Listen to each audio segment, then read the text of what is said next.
po kayo sa mga langaw. Ako po nagpakawala nun. Proteksyon ko po yun. Hindi ko nga po alam kung bakit ko po nautosan ng mga peste. At sumusunod naman po sila sa akin. Kaya maligo ka. Po, hindi ko lang po kasi alam kung mapagkakatiwalaan kayo. Hindi ko po kasi kayo makilala kanina eh. Pero ngayon po naaalala ko na kayo. Kayo po yung palagi po napapanaginipan. Teka, Micaela. Sinasabi mo, napapanaginipan mo rin ako? Opo, Nagkikita kayo sa panaginip pero hindi kayo magkakilala. Wow! grabe ang weird ah. Pero exciting yun.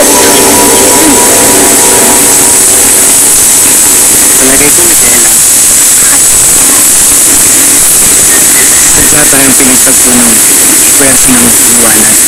Pero, saan po? Para magsayang magpwersa. Pareho kayong mabait, di ba? Daniel, tagapaghawak ng paghimat. At ikaw naman, ano ko ulit? Isa po akong anghel at may 3 po akong kakambal. Wow! Mas Robles? Ang puti siguro may isa, no?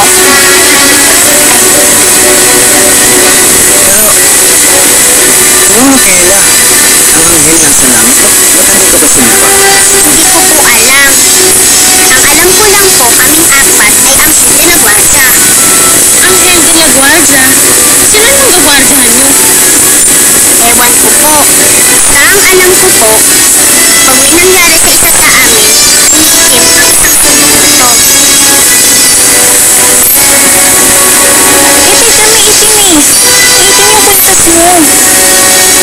Malakas po ang kutob ko na hindi pa rin po kami nalalayo sa kamatis. Narinig ng tawagin mga kambal, no? Parang sabay-sabay namin puprotektahan. Pero hindi ko rin po alam kung nasaan sila. Gusto ko na rin po silang makita. Natatakot po ako.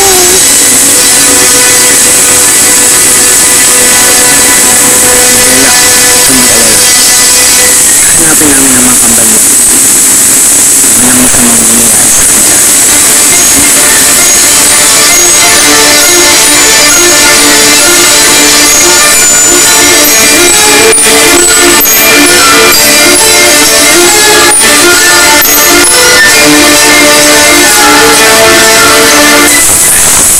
Walang masamang mangyayari sa kanila.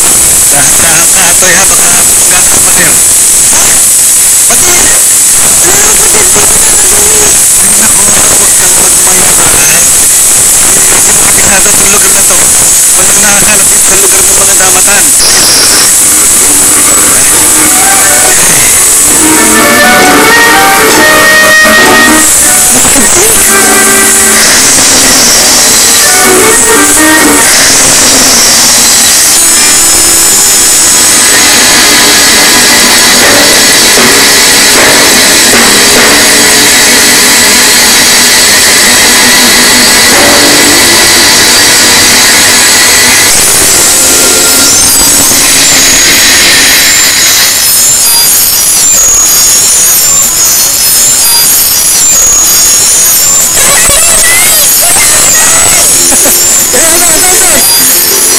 Kamusta na kayo?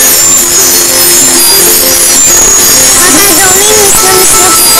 Sabi niyo po, Tata Doming. Mabuti rin siya at araw-araw ay siya nagagating maluglo kaya palapit na palapit na ang araw na makakasama ulit kayo ng inyong lola at nanay. Ano po sa bukod? Dondon, Juan, hindi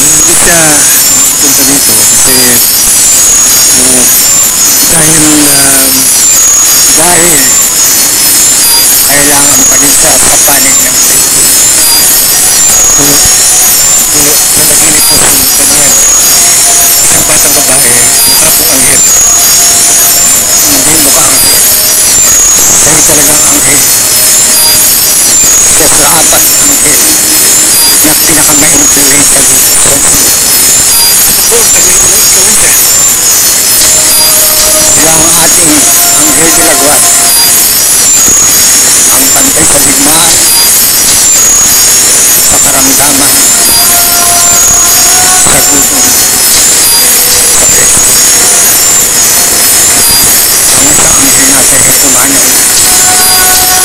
tatlo na lang ang natitira. Pag yung tatlo na yung pumasok ka, wala. Kaya sinilang dito.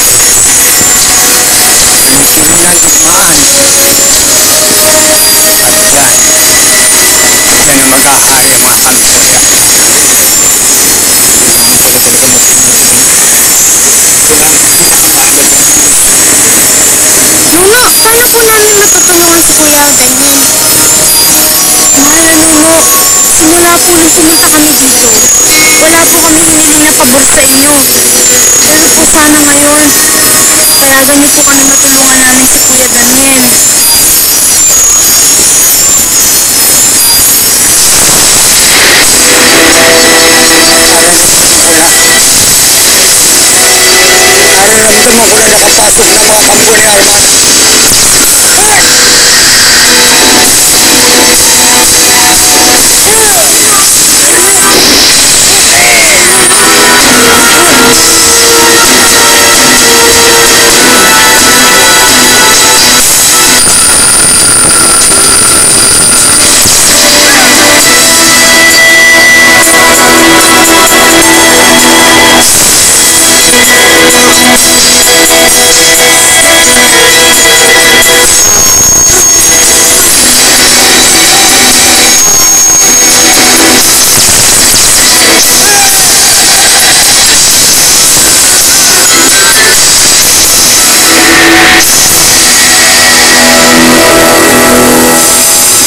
ko na nakapasok ng mga kampo ni Arman.